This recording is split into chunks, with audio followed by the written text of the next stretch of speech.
Querido Deus, eterno Pai, aqui está a tua serva. Ó Deus, ao ministrar, esteja ela, Senhor, a unção do teu Espírito. Que cada um aqui presente possa, Senhor, ser conectado nessa mesma unção. E que haja, Senhor, uma resposta em nosso coração. Em nome de Jesus, Pai, faz a tua vontade hoje aqui, para que teu nome seja glorificado. Em nome de Jesus, Pai querido, que nós oramos. Amém.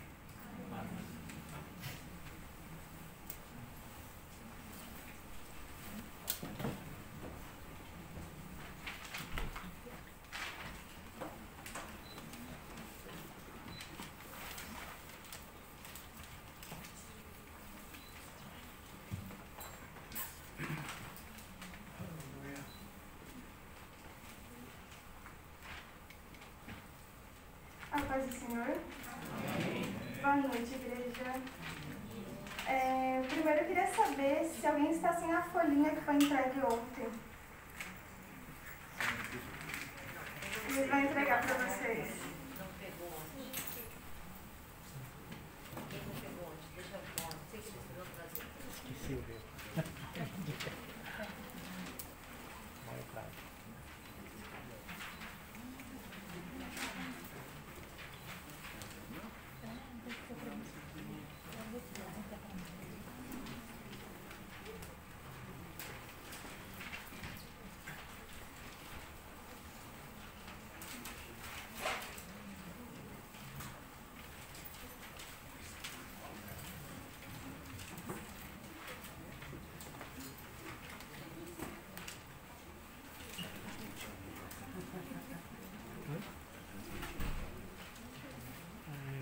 Facebook. Foi massa e meu. Ninguém.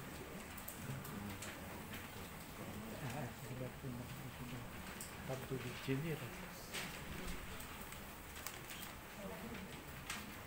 Eu queria agradecer a presença de todos vocês aqui para mais um dia do seminário do Prumo, né?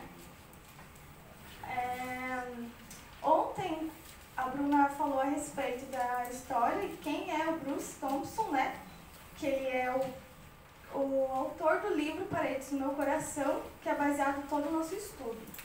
Ela também falou a respeito dos falsos profetas, que são figuras de autoridades em nossa vida, que acabam falando coisas que não é aquilo que Deus pensa a nosso respeito. A gente acaba tornando aquilo como verdade em nossa vida.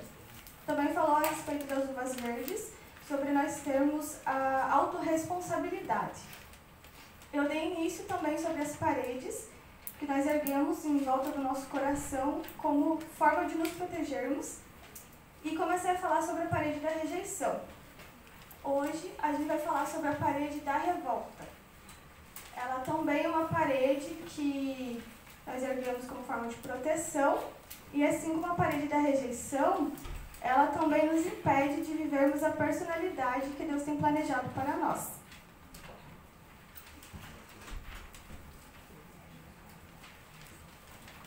Os indivíduos que eles não aceitam a rejeição de forma passiva, eles tendem a caminhar pelo caminho da revolta. É como se ele falasse, eu não aceito a rejeição, e a forma dele reagir àquilo é se revoltando. E o que seria uma pessoa revoltada? Uma pessoa que, em determinadas situações, ela não aceita aquilo, então ela tenta combater de uma maneira agressiva.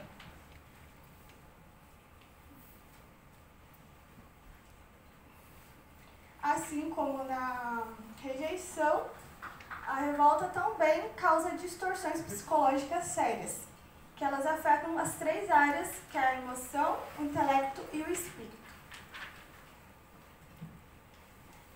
Aqui está todos os tijolinhos da revolta, são bastante tijolos.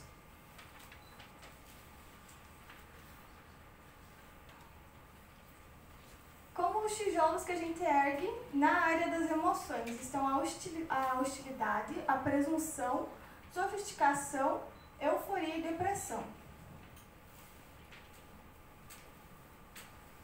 O primeiro tijolo da hostilidade. É uma pessoa que ela tem raiva, ela tem ira dentro de si, uma pessoa ríspida, rígida. E sabe aquela pessoa que a gente quer fazer uma pergunta para ela, mas a gente tem medo, porque só no olhar dela a gente já percebe que ela vai brigar? É uma pessoa hostil. Você tem medo, você vê que a pessoa tem uma ira dentro de si. Junto com a hostilidade temos a presunção. É uma pessoa desdenhosa, uma pessoa egoísta e uma pessoa indiferente. Uma vez eu fiquei responsável por liderar um ensaio que a gente tinha de teatro e dança. E cada semana eles achavam uma pessoa para liderar. E teve uma semana específica que eu fiquei responsável. Então eu fiquei planejando, pensando o que eu ia fazer, as músicas que a gente ia apresentar. E a pessoa que era a líder geral, eu fui apresentar para ela o que eu tinha pensado, né? E ela foi indiferente à minha opinião. E também as poucas opiniões que ela ouviu sobre mim, ela desdenhou. Então ela tirou a autoridade minha e fez conforme ela queria, conforme fosse melhor para ela. Então ela foi uma pessoa presunçosa, que ela desdenhou, foi indiferente e egoísta ao mesmo tempo.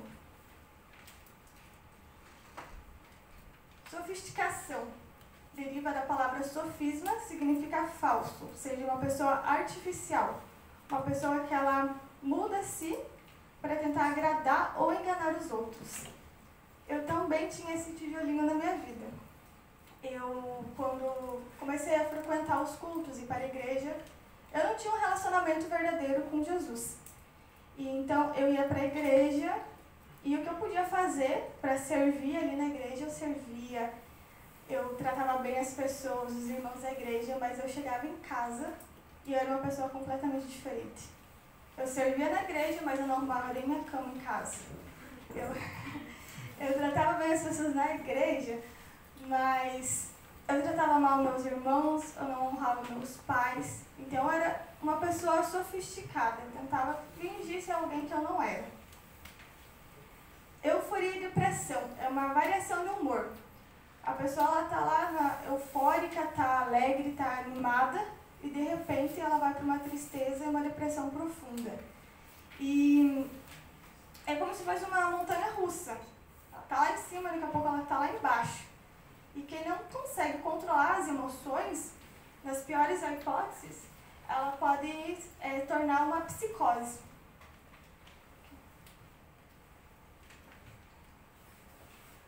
A outra distorção, ela afeta a área do intelecto. Nós temos como tijolos: complexo de superioridade, competitivo, dominador, rígido, manipulador, obstinado e não ensinável. O primeiro tijolinho que a gente tem é o do complexo da superioridade. É uma pessoa que ela se sente superior, ela se sente maior que os outros. Mas algo interessante desse tijolo é que, no fundo, ela é uma pessoa que se sente inferior. Então, ela tenta diminuir as outras pessoas para se sentir maior. Antes de eu ir para missões, eu trabalhava em cartório e a gente atendia muitas pessoas o tempo todo. E algumas pessoas iam até lá, mas não levavam a documentação necessária para a gente continuar o nosso atendimento, né? E muitas vezes eu ouvia, e os meus colegas de trabalho ouviam, eles falando assim: você sabe com quem você está falando? Era juiz, era prefeito. Eles falavam: eu sou prefeito, eu sou juiz, eu sou vereador. E então eles falavam assim: vocês são só apenas uns atendentes. Então eles diminuíam o que a gente estava fazendo para se sentir superior, por causa que não conseguiam o que eles queriam. Temos o tijolo do competitivo. São pessoas que elas querem vencer o tempo todo. Elas estão na competição consigo mesmo e com o próximo. E elas acreditam que para elas serem amadas, elas precisam ter um bom desempenho. Sabe aquela pessoa que ela tende a ser melhor no trabalho, ela quer ganhar mais, ela quer tirar boas notas para agradar os pais, para agradar a esposa, porque só assim ela acredita que ela vai ser amada. Temos o dominador, uma pessoa que tem aspecto autoritário. Imagine um grupo de amigos onde tem uma pessoa que ela quer decidir por todo mundo que está ali. Ah, vamos convidar essa pessoa? Não, não vamos. Aonde a gente vai? Vamos naquele lugar. Ela quer dominar tudo. E geralmente essa pessoa que tem esse tijolo dominador é porque ela tem de suprir as suas necessidades. Tem carência. Então ela precisa usar do domínio para se sentir aceita. Uma pessoa rígida, uma pessoa dura, não flexível e não se dobra nem aceita opiniões contrárias. Um outro exemplo é que uma vez nós precisávamos fazer uma apresentação e um dos meus colegas esqueceu a camiseta que a gente ia apresentar. Então a gente se reuniu, o grupo, o que a gente pode fazer? Aí um deu a opinião, a gente pode colocar uma camiseta preta por baixo, podemos usar moletom. E demos várias opiniões ali, né? Mas a pessoa que estava responsável por isso, ela não aceitou nenhuma das opiniões que a gente deu. E ela começou a ficar um pouco exaltada, começou a ficar brava. E um dos meus colegas falou, olha, a gente está aqui para ajudar, dando uma opinião, mas você não aceita nenhuma opinião. E ela ficou completamente estressada e falou para ele que quando ele fosse líder, ele poderia tomar as decisões dele. E se não tivesse bom, ele poderia ir embora, se não tivesse boa liderança dela.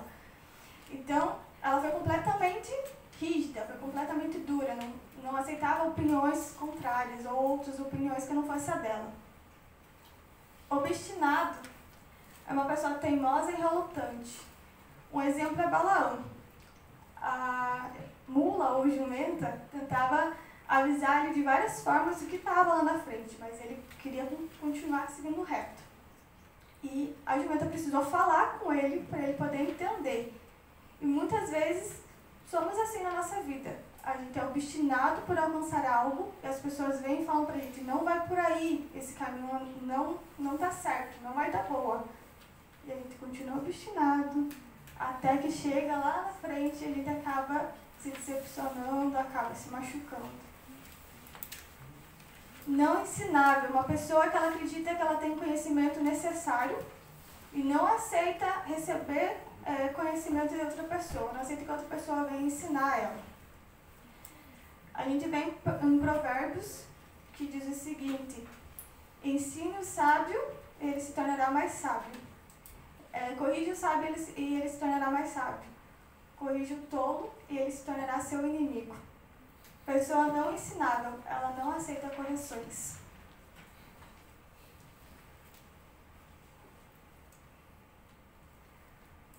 A outra distorção, ela afeta o espírito, que é o nosso ser. Temos como tijolos concepção ilusória, ressentimento e amargura, crítico, espírito de controle e possessividade. Concepção ilusória é uma ideia errada, imaginária que se enraiza na mente. É aquela pessoa que ela cria um mundo de imaginação. Como se tem um casal e a esposa acredita que o marido está traindo ela. E ela começa a viver como se aquilo fosse verdade. Ou às vezes tem duas pessoas ali conversando e eu estou aqui na frente ministrando e elas começam a olhar para mim e eu começo a criar na minha cabeça, elas estão falando de mim. Elas não gostaram de mim. E eu começo a viver aquilo como se fosse verdade. Então, é uma concepção ilusória. Ressentimento e amargura. Ele surge quando há falta de perdão. A pessoa não consegue liberar perdão.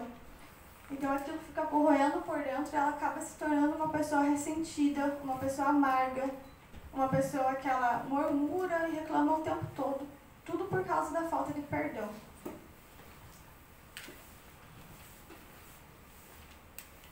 Crítico. É uma pessoa que ela diz que a sua crítica é construtiva, mas no fundo a sua crítica é destrutiva. Ela critica o tempo todo.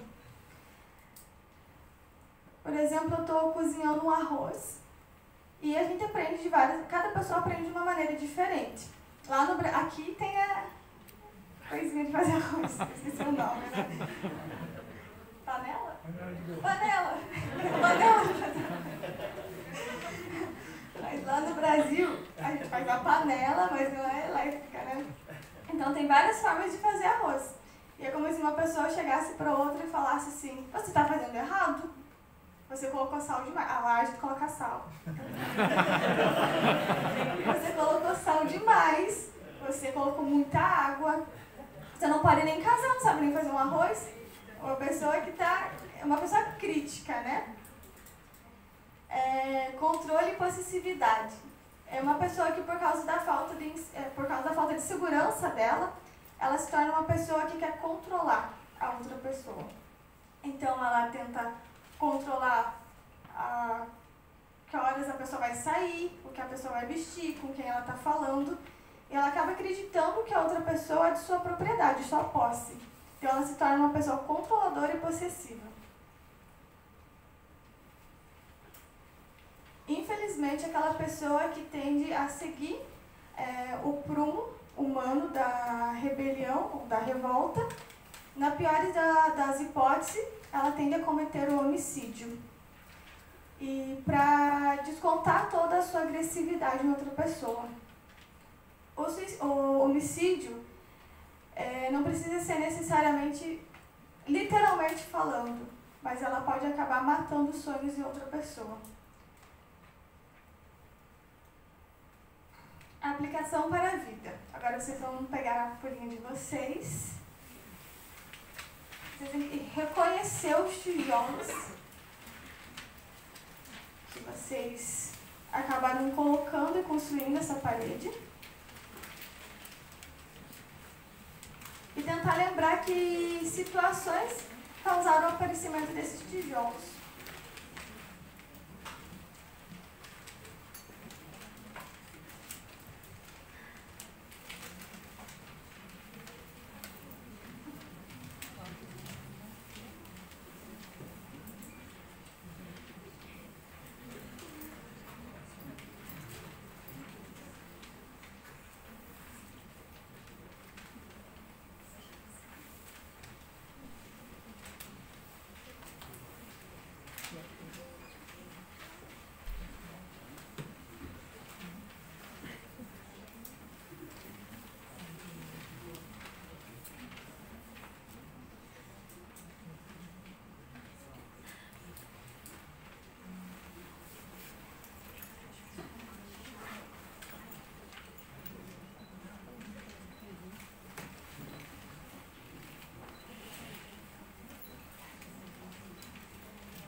E o que a gente encontra na Bíblia a respeito disso?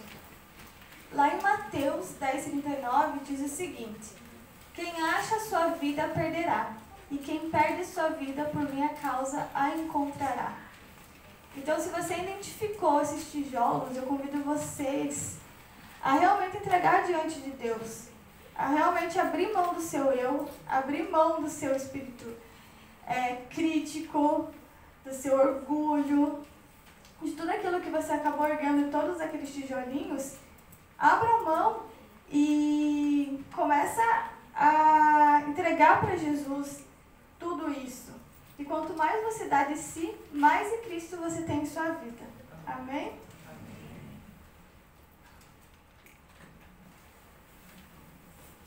Aqui a gente tem um desenho para mostrar como que é a parede da rejeição e da revolta. E o prumo de Deus ali. A gente percebe que está bem torto. E quando os muros estão, as paredes estão tortas, elas tendem a acabar caindo, né? E destruindo tudo.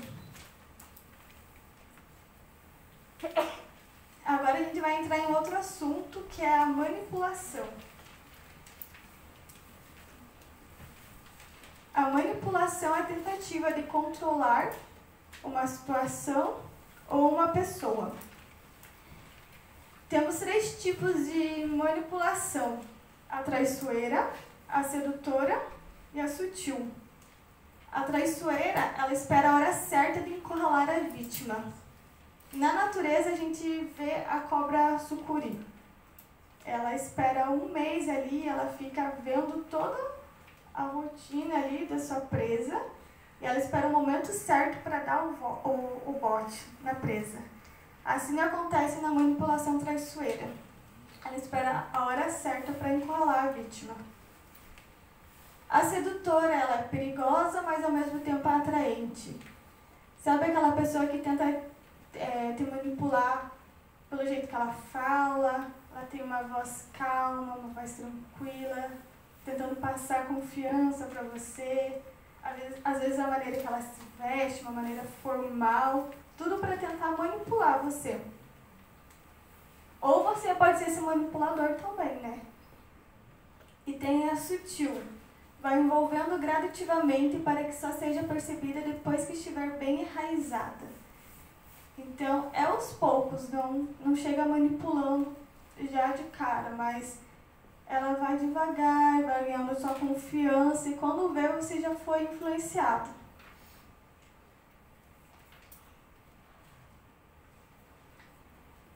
Nós precisamos entender que a manipulação ela é diferente do amor. A manipulação ela tem a visão distorcida dos fatos. O manipulador enxerga apenas o que quer enxergar. No amor, a visão é clara. Muitas vezes a gente acaba confundindo a manipulação com o amor. O manipulador quer exercer o controle. No amor, a liberdade. A manipulação é desonesta. Emprega gestos falsos e encenações. No amor, há honestidade. Na manipulação, há desconfiança. O manipulador tem dificuldade em confiar. O amor confia. Na manipulação, busca-se um relacionamento de receber. Ele só quer receber. No amor, você se dá, você se entrega. Temos 4 tipos de manipuladores: o ativo, o passivo e o indiferente. O ativo, ele quer manter o controle da situação a qualquer preço, ele quer estar por cima o tempo todo. Como se uma pessoa chegasse para outra, um homem chegasse para a mulher, casal de namorados, e falasse para ela assim: se você me ama, prove. Tenha relações comigo antes do casamento. Ele está manipulando essa pessoa. É uma manipulação ativa. E lembra das personalidades... na frente, na verdade, eu vou falar sobre uma personalidade. E a personalidade que eu vou falar, ela tende a se deixar manipular por esse manipulador ativo aqui. Outro tipo de manipulador é o passivo. É difícil de detectar, sua estratégia é dissimulada e disfarçada. Não quer ofender os outros, então se faz de vítima. Ontem eu dei um exemplo meu, quando eu falei da autopiedade, que eu me fazia de vítima. E eu acabei sendo uma manipuladora, porque as pessoas que vinham perguntar sobre o relacionamento que eu tinha, eu queria que as pessoas tivessem dó. Então, eu me fazia de vítima, eu manipulava aquelas pessoas para que de alguma forma eu pudesse me sentir amada. Temos um manipulador competitivo. Às vezes ele age como dominador, às vezes ele age como vítima. É uma questão de mudança de tática. O objetivo é ganhar. O objetivo é manipular, não importa a forma que ele vai te manipular. Um exemplo é uma pessoa que vem aqui na frente, ela gesticula, ela fala bem, e ela quer manipular ou influenciar vocês a acreditar que ela é a pessoa que tem a maior propriedade para vir aqui na frente. Então ela usa essa parte da manipulação ativa. Mas algo dá errado. Então ela começa a se justificar. É como se eu falasse assim: deu errado eu apresentar aqui porque eles não passaram o slide certo. Então eu tentei manipular e me fazer de vítima. Não importa a forma que ele vai usar, então, se for ativo ou passivo, o importante é ele conseguir alcançar o objetivo, que é manipular a situação ou uma pessoa. O indiferente. Ele diz que não se importa com a sua posição, mas no fundo está muito preocupado com a opinião dos outros. Ele manipula a si próprio. É como se você tivesse um grupo de amigos e esse grupo de amigos sai e não convida vocês. E você fala para si mesmo, tá tudo bem, eu não me importo, não preciso deles mesmo. Mas lá no fundo você está completamente magoado, completamente chateado. Então você tenta manipular a si mesmo, fingir que você não se importa, mas no fundo você está se importando muito com a situação. Ficou claro para vocês a manipulação? Vocês podem anotar na folhinha de vocês se vocês se identificaram com o tipo de manipulador.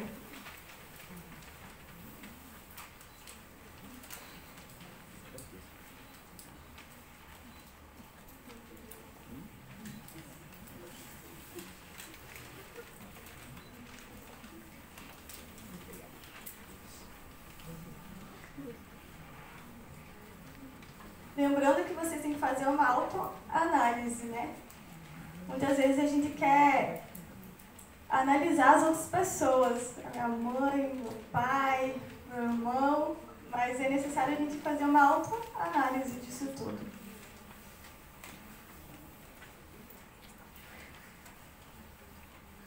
Agora a gente vai falar sobre as personalidades. Assim como as paredes que nós erguemos como forma de proteção, no decorrer da nossa vida nós acabamos desenvolvendo personalidades como forma de combater as agressões que a gente sofre no decorrer da nossa vida. Existem vários tipos de personalidade, mas hoje a gente vai estudar as 4 mais comuns.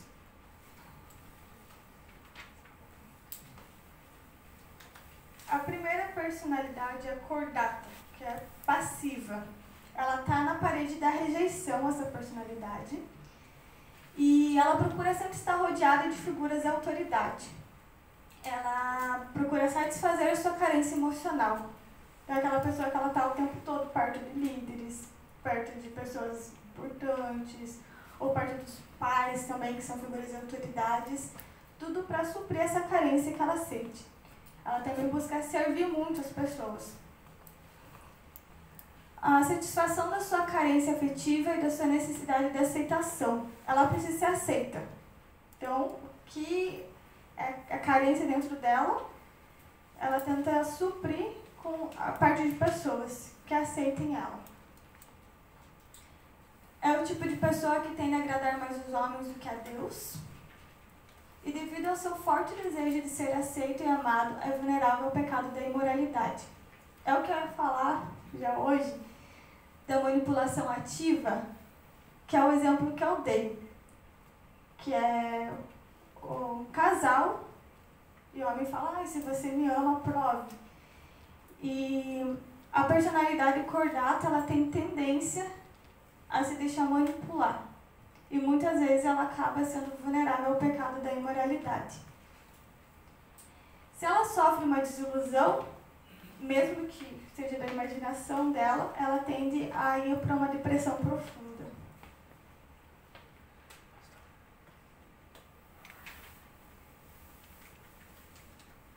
Agora a gente vai ver algumas atitudes da personalidade cordata. O que ela fala? Eu ajudarei naquilo que você quiser. Estarei a seu dispor a qualquer hora. Estarei sempre ao seu lado. Sempre demonstrarei apreço por você. Orarei por você fielmente todos os dias. Falava muito isso também. O que ela quer dizer? Preste atenção em mim. Demonstre apreço por mim. Seja bom comigo. Tenha interesse em mim. Quando eu precisar de você, venha me socorrer. Não me rejeite e nem me decepcione. As atitudes, elas podem ser resumidas em 2 frases da personalidade cordata. Farei o que você quiser, por favor, me ame.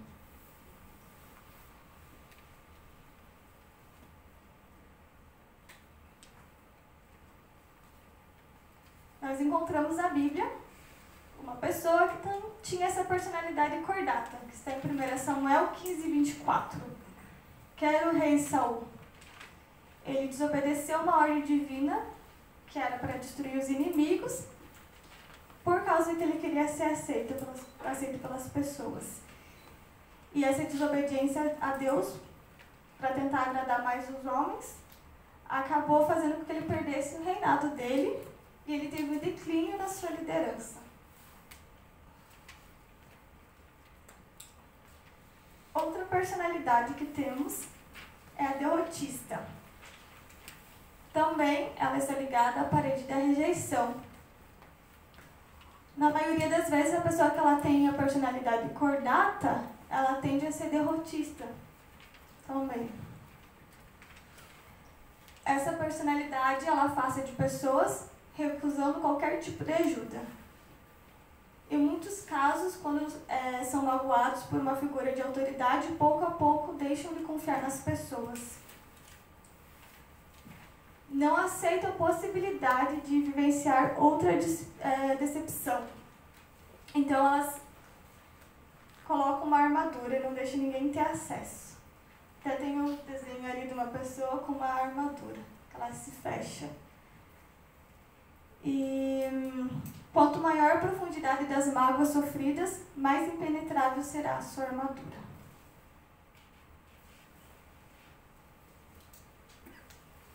Agora vamos ver algumas atitudes dessa personalidade. O que ela fala? Ninguém liga mais para mim. Ninguém me põe a par do que está acontecendo. Ninguém tem mais tempo para conversar comigo. Ninguém me visita mais. Ninguém vem orar por mim. Ninguém gosta de mim. O que ela quer dizer com isso? Não adianta tentar mais. Sou fracassado. Não vou conseguir. Vou ser sempre assim. Não consigo mais viver assim. Não dá mais para mim. Desisto. Ó Deus, por que o Senhor não dá um jeito em tudo isso?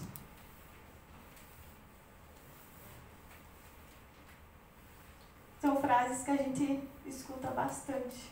São bem comuns. As atitudes podem ser resumidas em 2 frases. Ninguém me ama, desisto. Uma personalidade que a gente encontra na Bíblia, dessa personalidade derrotista, foi em Moisés. Após ele praticar um homicídio, ele foi confrontado pelo seu povo, então ele decidiu fugir. E depois de muito tempo, Deus chama ele para liderar e ser a pessoa que vai libertar o povo do Egito. E o que ele fala para Deus? Eu não dou conta, acho outra pessoa.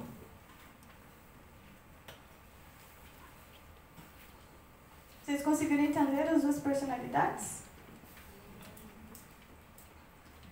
A outra personalidade é a competitiva. Ela está na parede da revolta. Desde a infância ela tem a ideia que para ela ser amada, ela precisa ser a melhor. Ela precisa vencer. Ela usa as pessoas para realizar os seus projetos. Ela tem muito medo de errar. E seu senso de valor está baseado no que as pessoas vão dizer dela. Não sabem receber críticas. E tem muita dificuldade em cultivar relacionamentos profundos. O que essa personalidade competitiva fala? Tirar férias é pura perda de tempo. Pare com esse sentimentalismo. Seja forte, não deixe transparecer para os outros suas fraquezas. O que ela quer dizer? Viu como eu executo bem o meu trabalho? Já notou meus talentos e habilidades?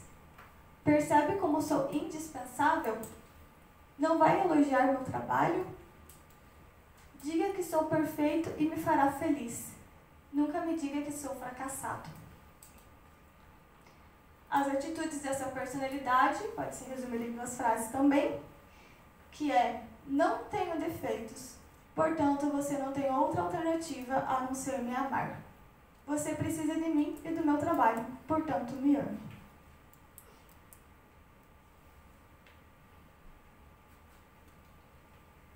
Também encontramos uma personalidade competitiva na Bíblia, que é Jacó. Está em Gênesis 27:30. Jacó, chamado como enganador, ele manipulou o seu irmão, que estava muito cansado, com um prato de lentilha em troca da primogenitura. E mais tarde, quando seu pai estava com a idade mais avançada, já não conseguia enxergar direito, ele enganou seu pai para receber a bênção de primogênito. Mas, felizmente, Jacó teve uma renovação de mente. Ele brigou com o anjo do Senhor para receber a bênção. E de manipulador, ele passou a chamar Israel príncipe com Deus.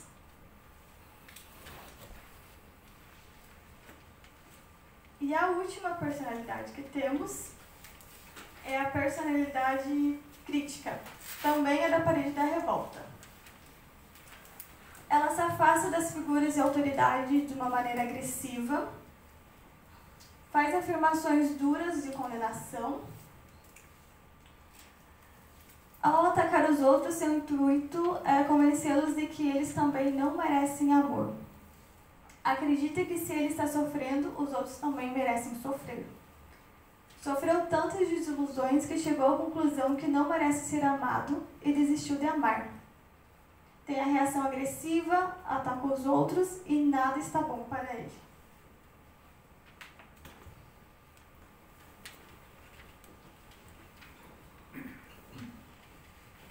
O que essa personalidade fala?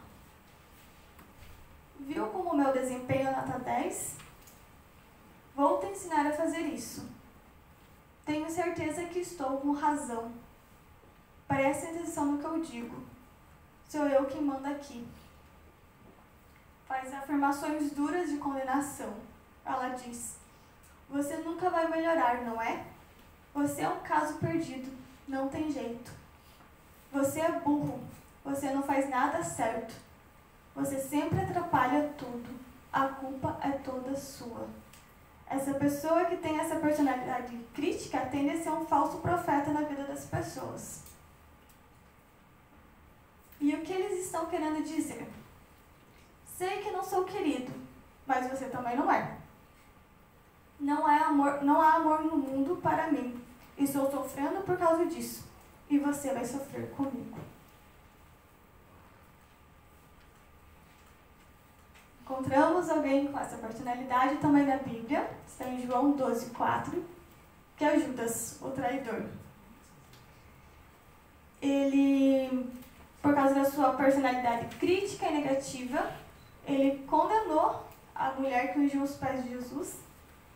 Ainda reclamou porque que ela não pegou aquele óleo e não vendeu e não deu aos pobres. E criticou Jesus também por ter aceitado ela ungiu os pés dele. E esse espírito crítico, essa personalidade crítica, levou ele mais tarde a trair Jesus. Depois ele se arrependeu, ficou com remorso, na verdade, e acabou tirando a própria vida. Vocês podem anotar na folhinha de vocês se vocês se identificaram com uma dessas personalidades.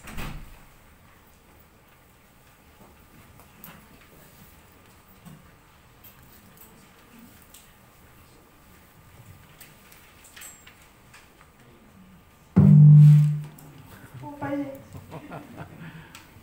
Sem querer. Vou limpar o microfone que tá suave.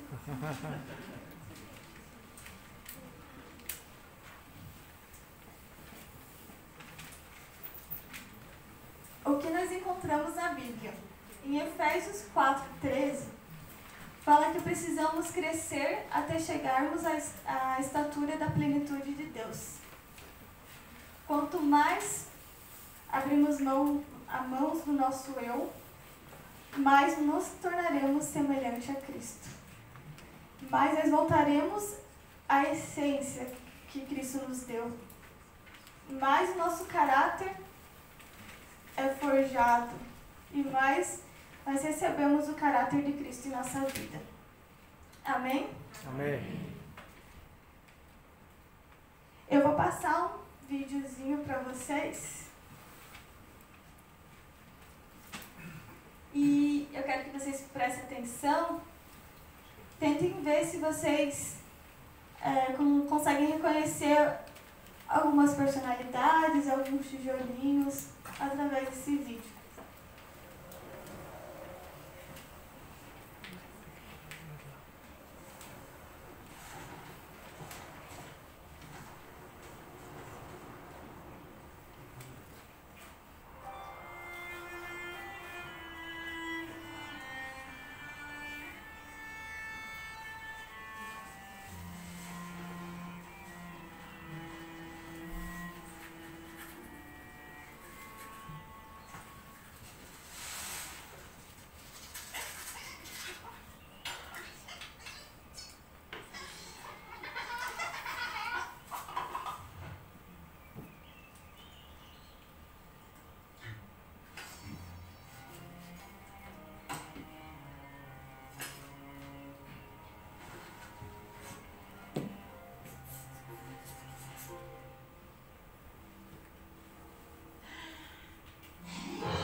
Vocês conseguiram observar alguns tijolos, alguma personalidade nesse vídeo?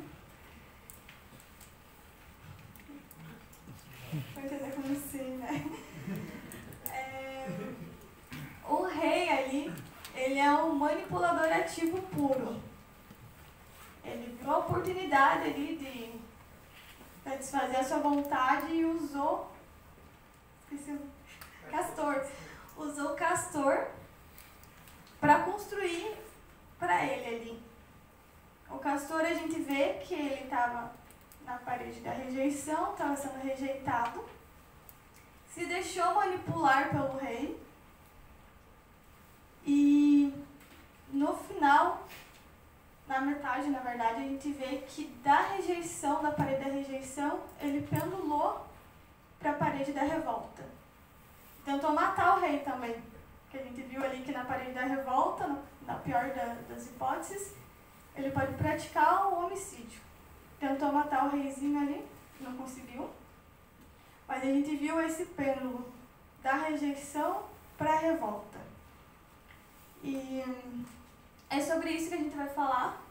Depois do café, a Rebeca ela vai falar sobre esse pêndulo, que é de uma parede para a outra. Então, a gente tem quantos minutos? 5 minutos. Vocês podem ir no banheiro e tomar café. Charles vai falar. Obrigada. Olha eu de novo aqui. Vim falar do quê? Do livro. Quem quiser encomendar o livro do Prumo Divino, tem contando a história do Prumo Divino, Paredes do Meu Coração. Tem um disponível, né? Vocês podem estar encomendando, procurando eu, a Tamily. A Tamily não, a Rebeca, na verdade, desculpa. Essa moça bonita aqui, ó. A Rebeca, ela vai estar anotando o nomezinho de vocês. Adquiram o livro, porque vocês estão tendo uma pincelada aqui sobre o que a gente está passando para vocês. Com o livro você vai conseguir aprofundar mais e conseguir entender melhor. E no final da ministração, quando chegarmos aos últimos temas, nós teremos o aconselhamento. Então nós vamos estar abertos para trazer aconselhamento para vocês, que é por isso que vocês receberam essa folhinha aí. Então é importante você anotar. Se você se sentir disponível a fazer o aconselhamento, você procura a Tamily, que ela vai estar anotando e agendando para você os aconselhamentos. O que é um aconselhamento? Você vai agendar e duplas de nós que estamos palestrando aqui, nós vamos conversar com você sobre a folhinha. Então, nós temos o sigilo. Esse aqui é o livro, tá, gente? Paredes do Meu Coração. Amém? E no aconselhamento nós temos o compromisso de guardar você, a sua história, tudo que você fala. Então nós temos esse sigilo, então não se preocupe, não vai sair para lugar nenhum. O que você falar na sala, fica na sala. E nós só queremos ajudar você a entender um pouco desse labirinto que tem na sua mente. Amém? Vocês podem ir, tem 5 minutos aí para o intervalo. Não esqueçam, procura a Rebeca para agendar sobre o livro, para receber o seu. E agendamentos com a Tamily.